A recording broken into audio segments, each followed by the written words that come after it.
Breakout strategies. Setting a support line, then a resistance line, and waiting for that one moment to happen, when the price suddenly breaks through. And when it breaks through, it really breaks through. But how do you trade this strategy successfully? Is there even a strategy? Are there any secrets? Well, yes, there's a couple. And lucky for you, I'm about to share them in this video. Let's not waste any time. Let's get straight to it. Has this ever happened to you? You set your support line, you set your resistance line, and wait for a breakout to happen. Once you see that the price suddenly breaks through your resistance, you enter a trade extremely excited because you're prepared for a huge jump in price. You get your popcorn, sit down, stare at your monitor, but then suddenly the price reverses and dips. You stare at your screen confused on what just happened, and your portfolio just tanked. Well, I'm gonna teach you a secret so this never happens to you again. So the first question we need to ask ourselves is, what is a breakout? Well, a breakout is when you have a support and resistance where there are multiple key rejections for both. The actual breakout happens when the price bursts through one of those key levels. And notice what happens. When the price does break through, it starts soaring, making this point right here a great entry point. But the question is, how do we find setups like this, where the market could potentially have a breakout? The answer is breakout patterns. I'm sure you've all seen these before, but there are multiple key breakout patterns you should have in the back of your head when trading. There's the flag, wedge, pennant, triangle, and rectangle. Now, the problem I see a lot of people doing is they are looking for the exact price action that is in the pattern image. The price will rarely mimic the exact pattern, if ever. So you're not exactly looking for the exact price action that happens in the image, you're looking for the key support and resistance levels that make that pattern. Now, to be honest, it doesn't matter which pattern you get. Hell, you don't even have to memorize the names of the patterns. The key thing you have to take away from this is that all these patterns have something in common. The price consolidates, making two key levels, then eventually breaks out. So here we found price movement that looks as if it has multiple key points of support and resistance. The more key points, the better. We acknowledge this is happening, so we put a support and resistance line, making a flag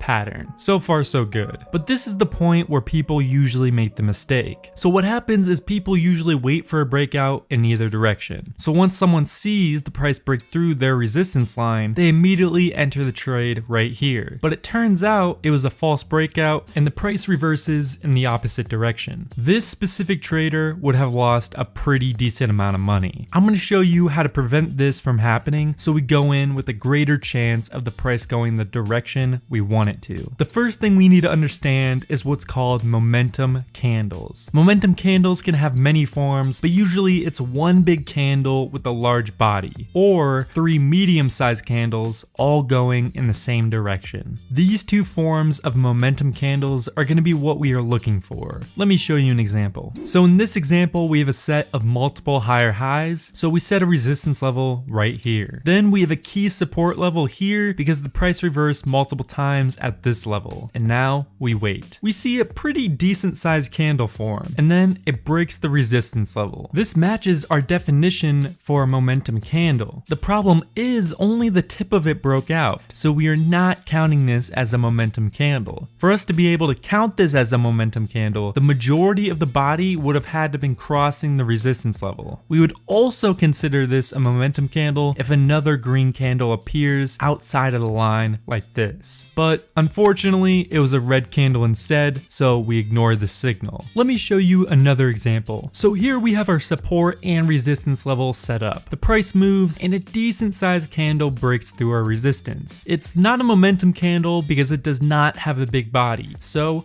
we wait for further confirmation. A second candle appears, but it's still a pretty small candle. And as we said before, we will only count it as a momentum candle if it has a huge body or there are 3 green candles. So we wait again. Then a third green candle pops up, which is an extremely bullish sign. So this is where we enter the trade. Now, there are 3 different scenarios that could happen. The price keeps going up from here, the price goes back down to the resistance level and bounces off, or the price breaks through the resistance level and falls back down and counts this as a false breakout. So what should we do? Should we wait for a pullback to happen, or should we enter the trade right now? Well, So what I like to do is set up a strategy, so the odds are always in my favor no matter what the outcome is. Rather than wait for a pullback, I'm going to enter the trade at the close of this momentum candle. Then I will set my stop loss right below the resistance level. This way, if the price does end up going down and doing a pullback and bouncing off the resistance level, it does not reach my stop loss, and I still make profit. Or if the price decides to go straight up from here, I'm in the trade. Considering this candle right here is a momentum candle, it's a very low chance that it'll be a false breakout. But in the off chance it were, I still have a stop loss in case the price decided to drop. Now that we have our entry point, we need to figure out an exit strategy. With breakouts, they tend to have large upsides. So if we decided to do just a normal 1.5 ratio, we would be missing out on a ton of profit. To make sure we are taking advantage of the huge profits, we're going to be using what I like to call the two-step take profit system. This is how it works. First, you find your entry signal, then put the stop loss below the resistance line. Then we're going to set our take profit line at a 1.5 ratio. Once the price hits our take profit mark, we sell half of our shares to guarantee that part of the profit. The other half will stay in the game for more gains. Next, we'll raise our stop loss to our previous take profit mark. Then our next take profit mark will be declared by an indicator.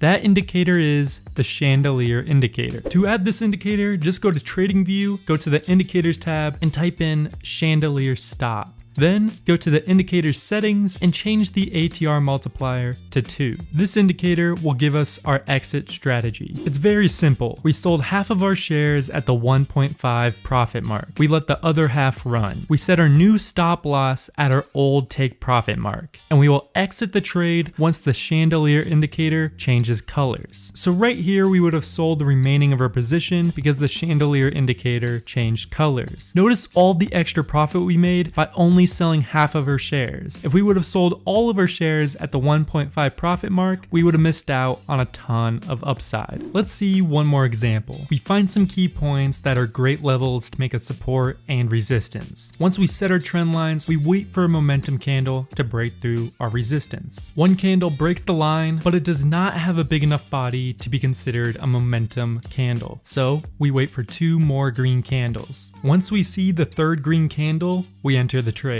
We then put our stop loss below the resistance line and set our take profit to a 1.5 ratio. We then wait for the price to hit our take profit, then we sell half of our shares. After we sold half of our shares, we move our stop loss to our old take profit mark. Then we turn on the chandelier indicator. We then wait to sell the other half of our shares until the chandelier indicator turns colors. Once it does, we exit the trade. I just showed you some secrets to make your breakout trading game that much better. All I ask in return is if you take 2 seconds out of your day and like this video. If you want to see part 2 of this video and make this strategy even more profitable, check out this video, and thanks for watching, and I'll see you guys next time.